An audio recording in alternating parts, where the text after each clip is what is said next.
Olá, amigos. Mais uma vez estamos aqui nesse mês maravilhoso, né? Mês de maio, mês de Maria, e a gente quer falar muito de Maria, né? Da nossa mãezinha, né?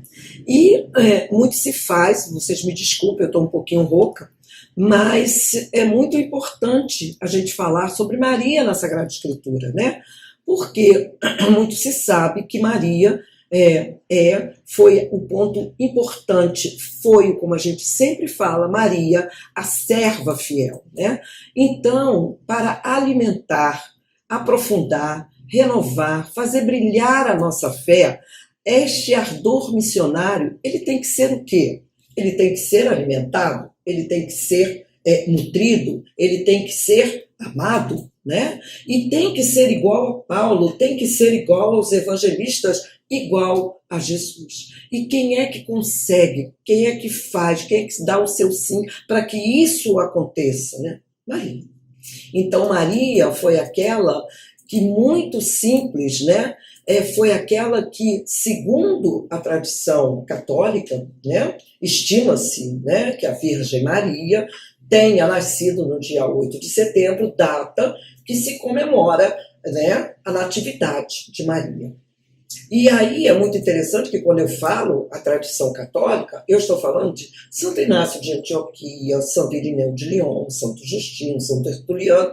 Eles afirmam também que o pai seria Joaquim, descendente de Davi, né? E a sua mãe, Ana, descendente do sacerdote Arão.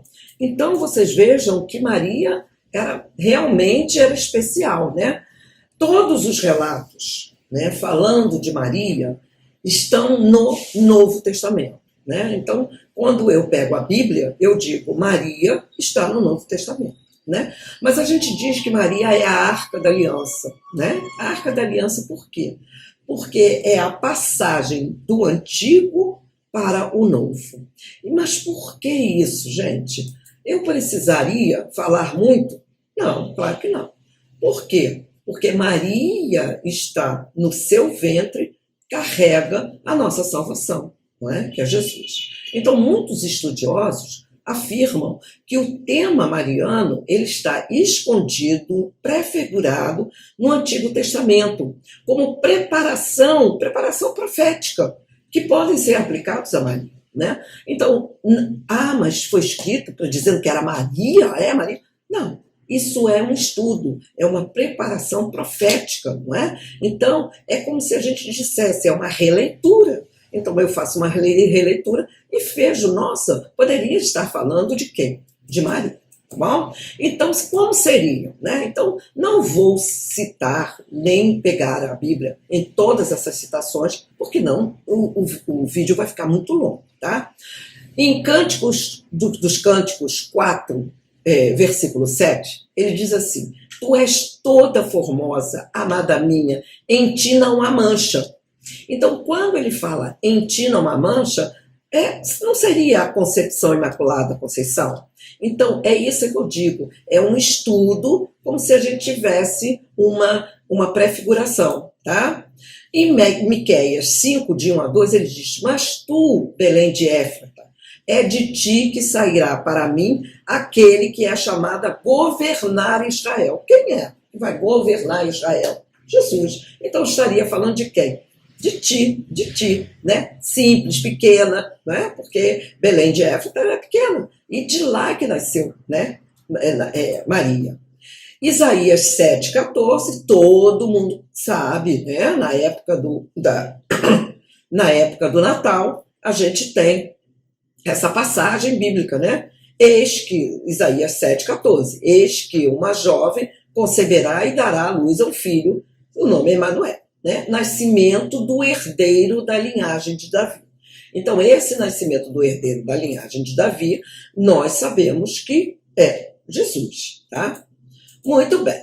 E, para terminar, Gênesis 3,15, que é o proto-evangelho, né? Porém, ódio entre ti e a mulher, entre a tua descendência e a dela. Esta te ferirá a cabeça e tu lhe ferirás o calcanhar. Então, é um grande, vamos dizer assim, a grande luta da mulher e a serpente, o pecado. Então, essa mulher, que a sua descendência é que vai esmagar o quê? O pecado, vai esmagar a serpente. Interessante isso, né? Então já é o evangelho a nossa salvação. Isso está em Gênesis 3,15. Então veja que está escondido. Por quê? Porque nós sabemos que a Bíblia trata de quem? Do Antigo Testamento do Messias e do Novo Testamento o cumprimento de todas as promessas do Antigo, que veio Jesus, né? Então nós temos que, se eu disser que a Bíblia toda é composta de quê? Da espera e da chegada.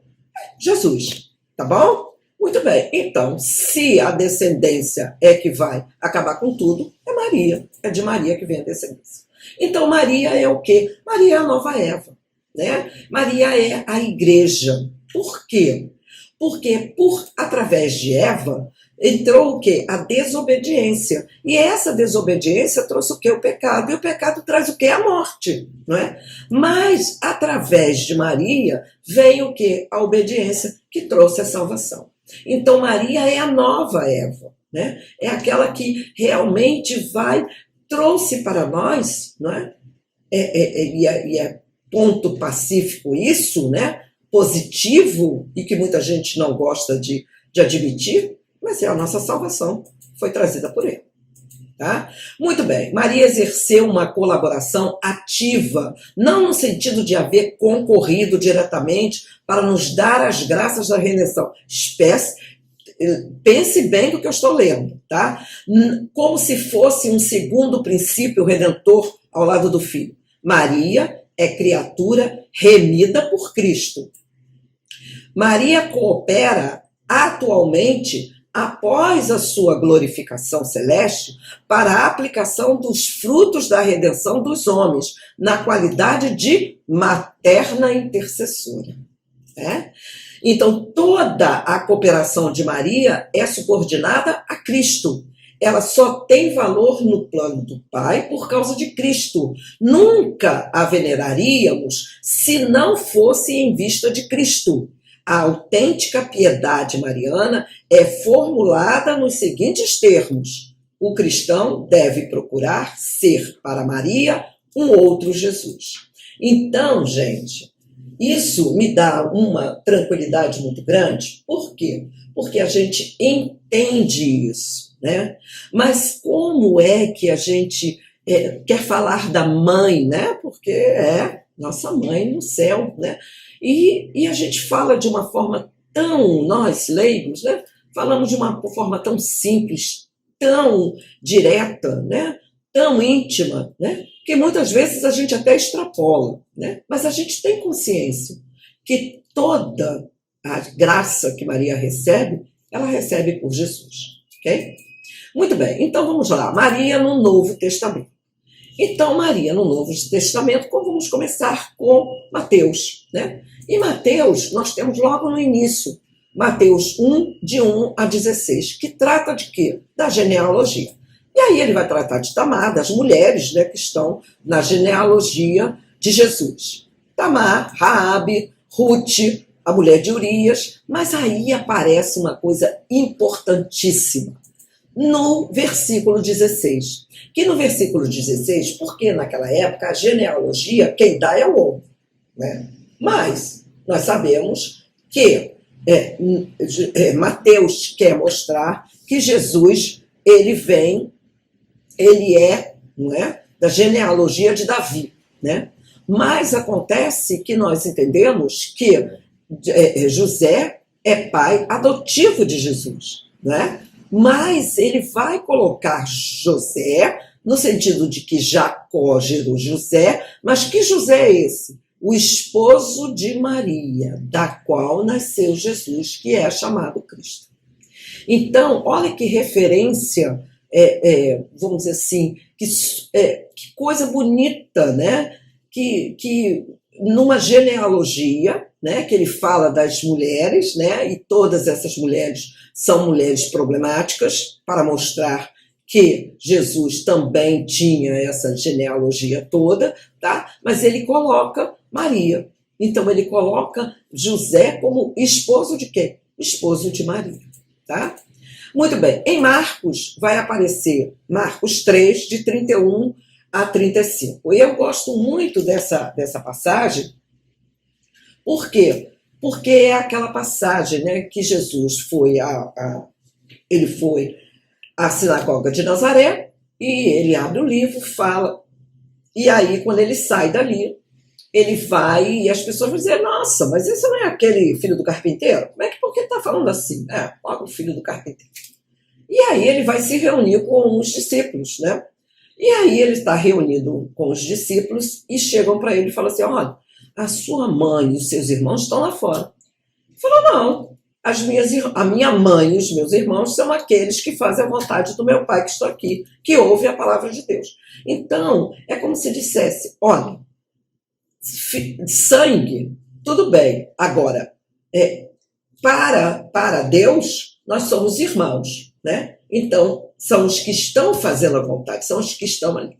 E é importante a gente entender que logo após esse relato, Maria passa a ser discípula de Jesus.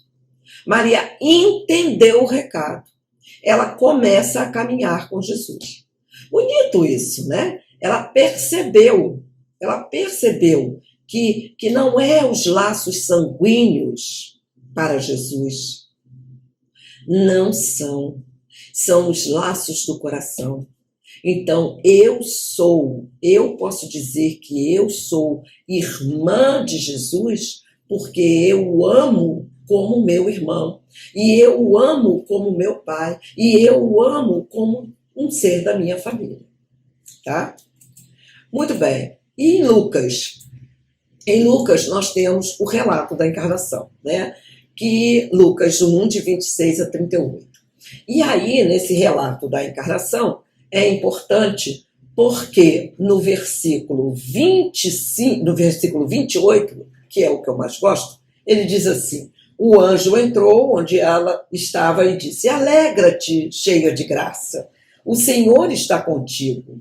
E ela perturbou-se, né, com essas palavras e pôs-se a pensar no que significaria a saudação. E o anjo então disse, não temas, Maria, encontraste graça junto a Deus. Então veja bem, gente, Maria é criatura, igual a mim, igual a você, né? Mas, gente, Deus encontrou graça diante de Maria. Então, Deus viu em Maria algo diferente que em mim e em você. É verdade, está aqui, né? Alegra-te. Alegra-te. Então, mesmo com as minhas imperfeições, mesmo com o meu coração que realmente não chega aos pés de Maria, mas eu me alegro, porque, né, Deus me olha, Deus me vê, né? Mas Maria foi especial, entende? É importante a gente dizer isso, né? A gente às vezes passa muito batido nessas coisas. E depois, Maria, não satisfeita, né? E depois desse relato bonito da encarnação, em que ela, né, recebe o Espírito Santo, né? E que ela, né, tem fruto, né, no seu ventre, ela não fica em casa, né? Ela vai ao serviço, ela faz a diaconia, né? Então é isso, é como se dissesse, Maria não ficou em casa com o rei na barriga, né? Não, Maria foi servir, né? E foi visitar Isabel. E, né, Lucas 1, de 39 a 45, e nessa visita acontece o milagre que a própria criança, né, de Isabel, sabe, faz uma saudação dentro do ventre para aquela que estava chegando. E Isabel fala, né, como a mãe do meu Senhor venha me visitar. Então, todo esse caminhar é bonito porque é para mostrar que Maria foi aquela que serviu desde o início, desde o início. Então, Maria, quando diz, olha, eu aceito esse fiat, eu faço, ela não pensou que ela poderia ser apedrejada no pórtico, não. Ela não pensou o que as pessoas iam falar. Ela simplesmente diz, faça-se em mim segundo a vossa vontade. Não é? Então, e a partir dali foi fazendo a vontade do Senhor o tempo inteiro. né? E ao chegar, né, depois, estando lá com Isabel, ela, em Lucas 1, de 46 a 55, ela dá um grande cântico do Magnífica, né?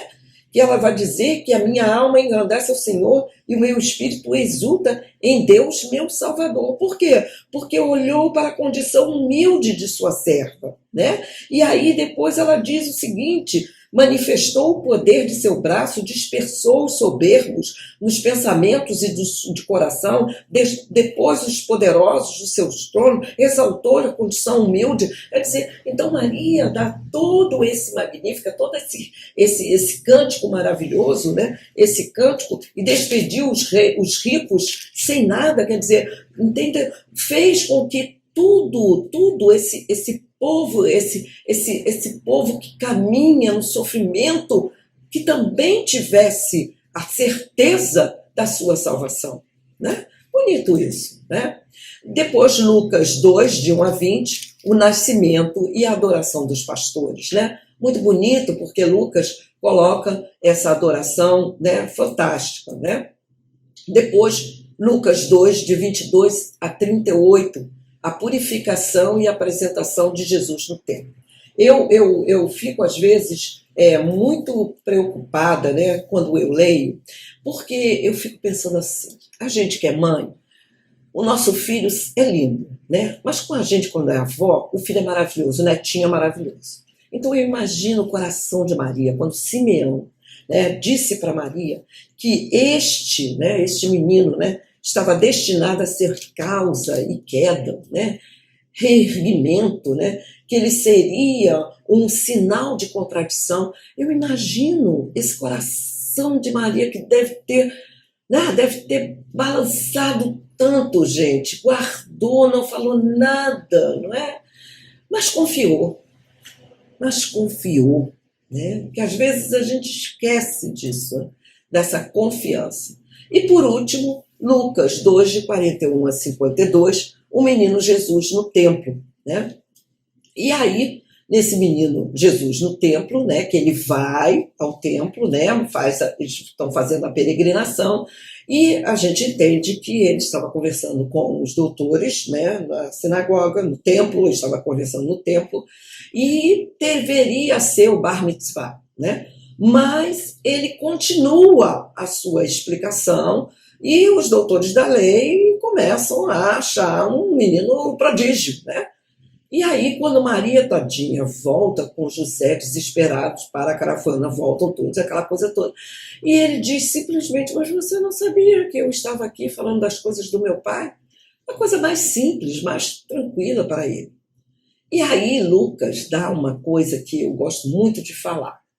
E Jesus ia crescendo em sabedoria, idade e graça diante de Deus e dos homens. Então, quando ele fala isso, né, eu estou fazendo as coisas do meu pai, ou seja, ele está falando as coisas de Deus. Né? Ele estava falando, mano, eu estou falando as coisas de Deus, ué, né? Não estava fazendo nada demais. Né? E Lucas vai dizendo que ele vai crescendo. E é isso mesmo que acontece conosco, humanos. A gente vai crescendo e vai entendendo e vai compreendendo. Foi isso que aconteceu com Jesus. Está aqui. Muito bem. E depois, Lucas, por ser também sinótico, né, ele vai tocar também na mãe e nos irmãos de Jesus. Né? Então, essa situação foi uma situação que mexeu com todos três. Né? Dele dizer que os irmãos, a família dele, são aqueles que ouvem a palavra de Deus. Tá? Muito bem. Também, depois, né, mais à frente, né, ele está pregando, e aí uma mulher levanta e diz que os seios, né, e o ventre que te acolheu e os seios que te amamentaram. E aí Jesus vai dizer, felizes são aqueles, né, bem-aventurados são aqueles que ouvem a palavra e a põem em prática. Gente, é muito lindo isso, né? Então ele não quis dizer que ele era bem-aventurado pela mãe que o colocou no ventre e pelo seio que o amamentou, mas também nós que colocamos a palavra de Deus em prática, ou melhor, que queremos colocar, que fazemos força, não é? Que somos perseverantes em tentar colocar essa palavra de Deus em prática, né? A gente também tem uma chance, né? Muito bem, depois vem João, tá? João, nós temos a célebre, né? Bodas de Caná, né? João 2, de 1 a 11. Muito já se falou sobre Bodas de Caná, né? É uma passagem lindíssima, é uma passagem da confiança de Maria, né? Da mãe que pede ao filho para que seja feita, para fazer alguma coisa, para que aquelas pessoas não sejam ridicularizadas. E ela é uma intercessora, ela percebeu que faltava vinho, e ela vai e pede a ele, e ele, né, vai dizer para ela, mas a minha hora não chegou. E mesmo assim ela recebe essa notícia, ele fala para ela, mas ela, na sua confiança de mãe, e mãe querida, amada, chega para os serventes e diz: fazei tudo o que ele vos disser. Então não fique preocupado, fazei tudo o que ele vos disser. E aí ele transforma, né, o vinho, a água em vinho, né? Essa é uma João, nós sabemos que é um evangelho mais teológico. Ele quer tirar, né, as talhas de pedra, né? E agora essas talhas, elas vão admitir, elas vão receber o vinho novo, que é Jesus, né? Então tem um outro significado, né? As talhas de pedra, que seriam a lei, que seria a lei, né? A lei agora estava sobre o vinho, que o vinho é Jesus, tá bom? Mas isso é uma outra, é uma teologia enorme, né? E aos pés da cruz, que é o que eu amo, né? João 19, de 25 a 27. E aí ele chega para o discípulo amado e diz: eis aí a sua mãe, e diz para Maria: eis aí o seu filho, né? E aí eu pergunto: quem é o discípulo amado? João não disse, só disse que era o discípulo amado. Então o discípulo amado é aquele que ama Jesus. Então, quem ama Jesus tem como mãe Maria. Ponto. Simples assim. Não é? Então, se você ama Jesus, Maria é sua mãe. Tá? Porque foi ele que deu. Não fui eu que falei, não, vai lá, ó. João 19, de 25 a 27. Está lá. É só ir lá. Tá bom? Muito bem, gente. Então, nós também temos em Atos dos Apóstolos, Atos 1, de 12 a 14, os discípulos no cenáculo. Então, o que vai acontecer? Todos estão no cenáculo e Maria está lá, rezando com eles, intercedendo com eles. Não é? Muito bem. Até que em Atos 2, de 1 a 14, Pentecostes, Maria recebe o Espírito Santo. Né? Então, estamos todos, né, todos juntos. E aí, terminando, Apocalipse 12, de 1 a 6, né? E nós sabemos que é o grande marco, que é a mulher revestida de sol, né? Então apareceu no céu um grande sinal, uma mulher vestida de sol, tendo a lua debaixo dos pés e sobre a cabeça uma coroa de 12 estrelas. Significados muitos, né? A igreja, os apóstolos, né? Maria, né? Então vamos lá, fazendo uma releitura rapidamente, nós vamos ver que Maria está em Gênesis 3,15, numa prefiguração, no proto-evangelho, e Maria está no Apocalipse 12, de 1 a 6. Então Maria está em toda a Sagrada Escritura. Né? É muito bonito isso, a gente vê que Maria está o tempo inteiro conosco, né? Maria é aquela que intercede sempre por tudo, né? Tudo que eu preciso, né? Aquela intercessora, né? Como a gente sempre fala, né? A materna intercessora. Que nós possamos ser como ela, né? que o mesmo Espírito Santo que impulsionou Maria nos une e nos motive, né, para que sejamos diligentes na prática do amor ao próximo, né? Que isso é importante, né? Que a gente veja que todos os nossos irmãos são também filhos de Maria. Então vamos lá, nossa oração final, que eu gosto muito dessa oração, tá? Deus Pai, que por obra do Espírito Santo fecundastes o seio virginal de Maria e a escolhestes para ser a mãe de Jesus, nosso Salvador, eu te louvo e te agradeço por teu amor incondicional por mim, por minha família e por toda a humanidade. Sei que a minha vida é regida pela tua providência, da mesma forma que chamastes Maria para uma missão tão importante, também me chamas para cumprir teus desígnios. Quero ser fiel a ti, a exemplo de Maria, que gerou o Verbo por 9 meses. Também quero gestar o teu filho em meu coração, até eu poder dizer como o apóstolo Paulo: já não sou eu que vivo, é Cristo que vive em mim.